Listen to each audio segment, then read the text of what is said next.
प्यारे बच्चों, सुप्रभात। प्रथम वीडियो में मैंने पैराग्राफ 2 और 3 का पाठन कार्य किया था, उसको समझाया था आपको। अब हम इस वीडियो में पैराग्राफ 3, 4 और 5 का पाठन कार्य करेंगे। पढ़ने से पहले उन पैराग्राफ के कुछ नए शब्दों मतलब कठिन शब्दों को जान लेते हैं। कौन कौन से?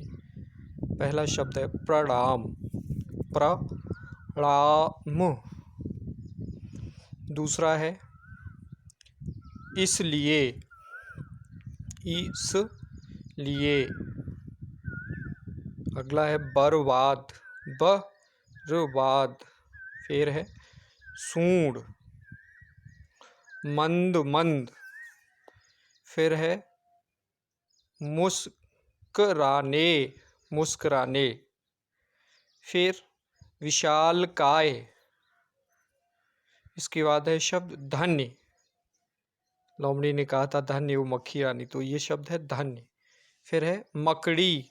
मकड़ी। फिर है गुस्से।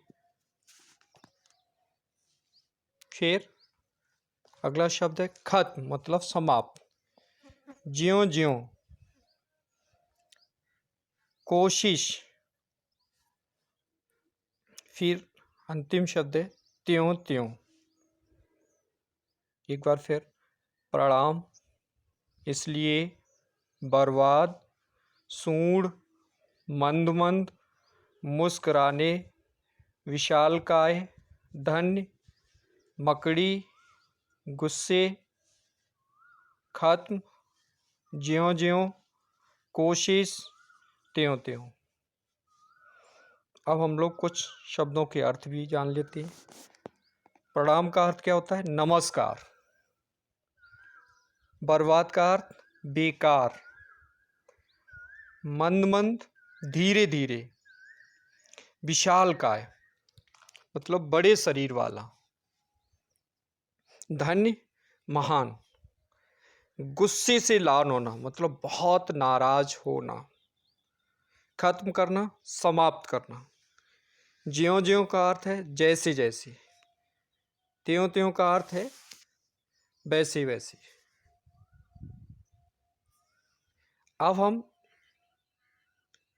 जिस चीज को पढ़ चुके हैं कि मक्खी ज्यों ज्यों शेर के ऊपर बैठती गई, शेर पंजा मारकर अपने आप को घायल करता गया। बस फिर क्या हुआ? शेर ने कहा मक्खी रानी आप जीती, मैं हारी, मैं हारा। शेर ने क्या कहा? मक्खी रानी आप जीती और मैं हारा। बस अब उसके आगे इस पर को पढ़ेंगे। मक्खी घमंड से चूर होकर उड़ती उड़ती आगे बढ़ी। अब देखिए इसने शेर को हरा दी यहाँ पर।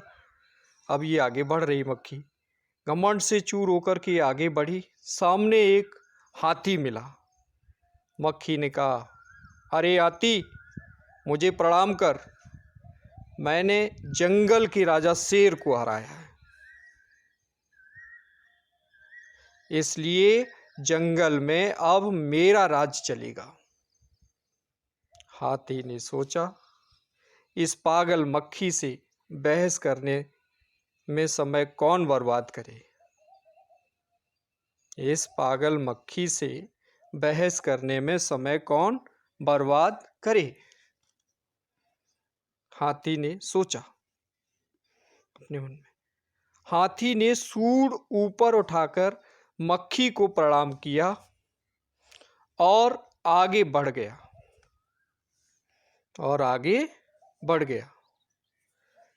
सामने से आ रही लोमड़ी ने यह सब देखा। किसने देखा? लोमड़ी ने, कि मक्खी ने हाथी के साथ क्या किया। लोमड़ी मंद मंद मुस्कुराने लगी मतलब धीरे धीरे हंसने लगी। इतने में मक्खी ने लोमड़ी से कहा अरे ओ लोमड़ी, चल मुझे प्रणाम कर। मैंने जंगल के राजा शेर और विशालकाय हाथी को भी हराया है। अब देखिए क्या, लोमड़ी ने उसे प्रणाम किया, फिर धीरे से बोली, धन्य हो मक्खी रानी, धन्य हो, मतलब महान हो। धन्य है आपका जीवन और धन्य है आपके माता पिता। क्या कहा मक्खी लोमड़ी ने कि बोली धन्य हो मक्खी रानी और धन्य है आपकी माता पिता। लेकिन मक्खी रानी, उधर वह मकड़ी दिखाई दे रही है ना, वह आपको गाली दे रही थी, वह आपको गाली दे रही थी। उसकी जरा खबर लो ना। जो है मक्खी दिखाई दे रही है वह आपको गाली दे रही थी, मकड़ी दिखाई दे रही है वह आपको गाली दे रही थी, उसकी जरा खबर लो ना। यह सुनकर मक्खी गुस्से से लाल हो उठी। मक्खी बोली, उस मकड़ी को तो मैं चुटकी बजाते खत्म कर देती हूँ, मतलब समाप्त कर देती हूँ। यह कहते हुए मक्खी मकड़ी की तरफ झपटी और मकड़ी के जाले में फंस गई। देखो अब ये मक्खी इसमें फंस गई है, जाले में दिखाई दे रही है।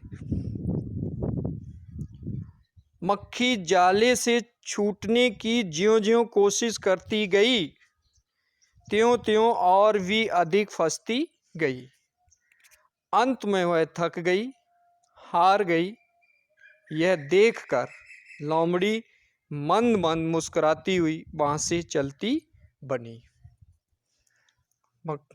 मक्खी का तो काम तमाम हो गया।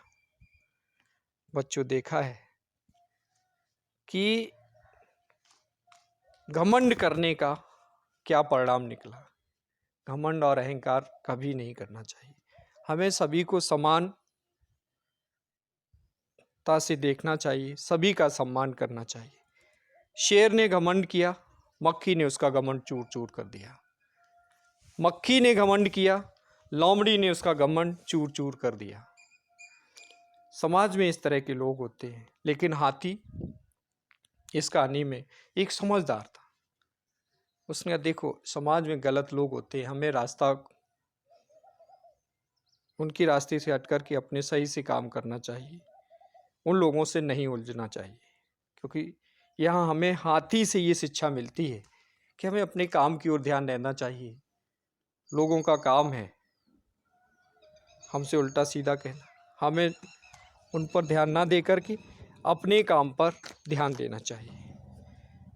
प्यारे बच्चों, अब हम बात करेंगे अभ्यास कार्य की।